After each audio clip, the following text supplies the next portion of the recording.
Teacher Sherry here, and welcome back to my channel. It's finally here. Summer has arrived. It's time for me to break out the sunscreen because this face gets sunburnt. I'm so excited because summer brings so many opportunities for us to have fun with our family and to hit the road to travel.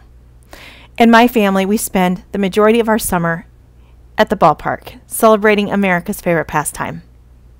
So, how does it work when I have to teach classes, but yet my family is a few states away? Guess what? I pack everything up and I hit the road. So, this video today is going to be about tips on how you can be successful teaching when you are away from home. Specifically, I'm going to talk about teaching from a hotel. So, the first thing that you need to do is to do your prep work. Just like we have to prep for our lessons, we need to prepare to pack everything that's necessary. I begin by contacting the hotel to make the reservation. When I call, I ask specific questions about their internet. I ask about their Wi-Fi. I ask if they'll run a speed test for me so that I can see what the upload and download speeds are. I also ask if they have Wi-Fi, if it's possible for me to have a room located near the router, because this can make a difference. I also see if there's opportunities for me to use their business center, because it's good to have a backup plan if you get in your room and for some reason the signal is not sufficient to teach, because as you know at ZebraEnglish, it's best to be hardwired. A lot of hotels, though, do have high-speed internet that is capable of streaming from multiple individuals who are staying at the hotel. Recently, I had a difficulty at a hotel where I could not get an adequate signal in my room. I tried my hotspot, which is also very important. You can use your phone as a hotspot, or you can purchase a hotspot from your cellular phone provider. These are great because it gives you another backup plan. But guess what? The building was made of brick, was an older building, and there was a lot of steel, and so I wasn't getting a good cell phone signal either. So I went to the front desk and I asked what they could do to accommodate me. Otherwise, I was going to have to move to a different hotel. And they were able to do just that. They set me up in a great conference room that was nice and cool as far as the temperature, and I had a large conference table, and it was really private. They put me on a 5G internet plan that they used in their office, so I had no difficulties whatsoever teaching. So again, you have to prepare, but also come up with a plan B and maybe even a plan C. So when I call, I ask those questions, and then I start preparing for what things I need to bring. Specifically, I will bring with me a charger so that I can keep my cell phone charged if it's going to be used as a hotspot.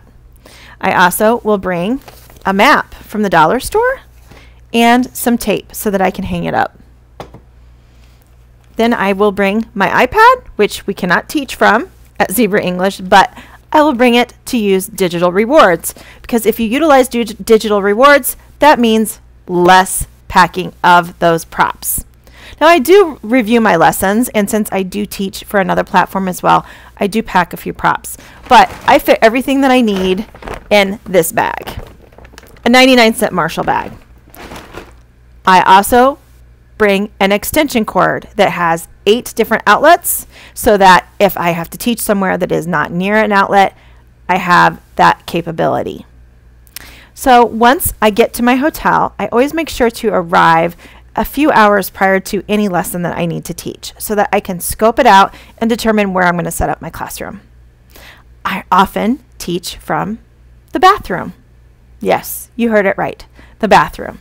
Now, yes, the bathrooms can be quite small in hotels, and yes, I do see that it can be a problem, especially if you're traveling with young children.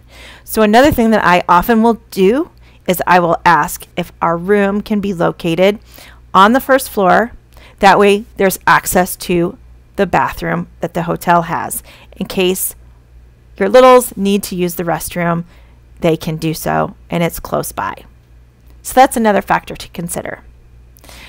In the hotel bathroom, you can often use the sink to set up your computer, laptop, or you can bring in maybe an end table that is in the room. But what I tend to use most often is the ironing board. Yes, it's great because it's adjustable to whatever height you want. It's about the right width for your laptop, and then you can set up any props or anything else that you use in your classroom. And it's narrow enough that you can wedge it in between the toilet and the wall so that you are then able to use the shower curtain as your backdrop. If you use the shower curtain, again, you can use a map, or if it's a plain background, there's no need to have a map. I also always prepare in advance my families because at Zebra English, we tend to have our regular students. Now, if you're teaching trials, that's a bit different, but again, at Zebra English, it is fine to have a plain background. You do not need to have it decorated. It is preferred to have an educational background, but it can be plain. And if you want, you can bring, like I said, a map, or you can bring some other things from the dollar store to quickly hang up on the shower curtain. Sometimes I'll bring something to actually drape over the shower curtain, such as a beach towel that is really colorful. So that's a good option. You may have to get creative and sit on something that is not meant to be a chair. So there are times when there are chairs available in the hotel room, but I can't get them to fit into the bathroom. So I have taken the luggage rack, yes, the luggage rack, and put pillows on it to teach from. It's not the most comfortable, but it does work. If the bathroom is not an option for you, you can often teach from a closet that is in the hotel room. Either way, if you teach from the closet or the bathroom, you're going to need to roll up a towel to put underneath the door to muffle any noise so that your family can sleep soundly in the adjoining room.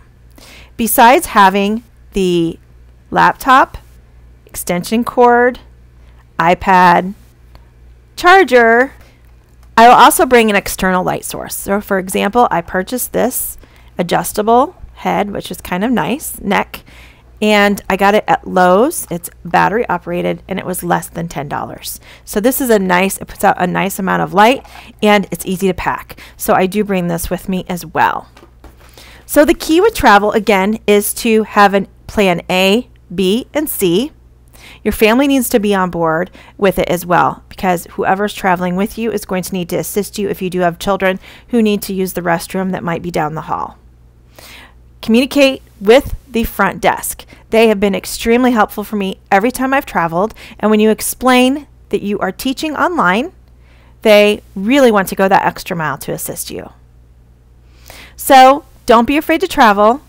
Teaching online does have its challenges for sure, but you are still able to have a nice time with your family as you travel across the country.